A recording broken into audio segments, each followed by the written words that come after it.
That will do just for me.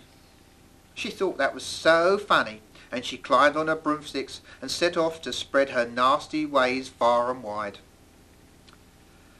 "Well," said Sir Pot to the goat, "it would seem it's either you or me, Mr. Billy Goat." Sir Pot looked at the hole in the cauldron. It was a very big hole, and did not look like it could be mended. "It looks like it's me then," he said.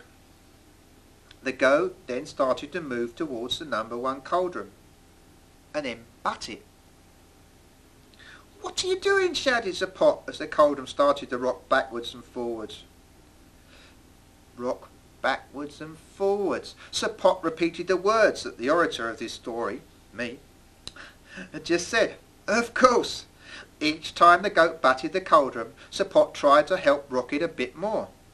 By this time the poor old goat was not only seeing stars but several small planets as well. At last, with a huge crash, clang, wallop, the cauldron tipped over and out fell Sir Pot all over the goat.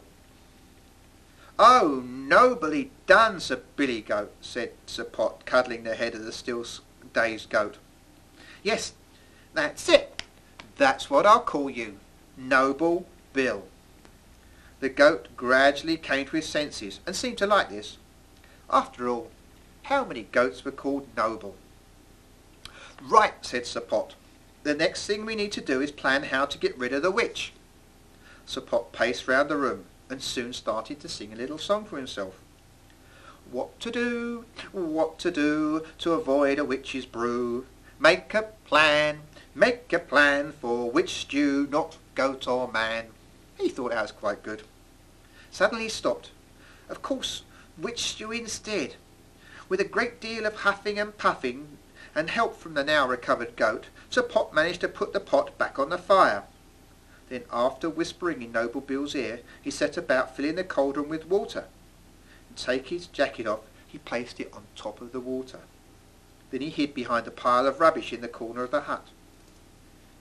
Noble Bill, playing out his part of the plan, just munched the hay in the corner. The witch returned, cackling loudly, looking forward to her meal. "Man or goat, goat or man, good to eat them when you can. In the pot, fill the belly, eat the lot." She burst into the house, ready to fill herself with goat and man stew. In the dimly lit room, she saw Sir Pot's coat floating in the now bubbling cauldron. She peeked closer to see what was in the pot, when, suddenly, Noble Bill, with all the strength he could muster, charged and butted the old witch straight in the cauldron, where she disappeared in a horrible smell of cloud and smoke and yuck. Sir Pot hugged the goat. "Well done, Billy. That really was a noble thing to do. In fact, exactly, that's what you'll be known as from now on, Noble Bill."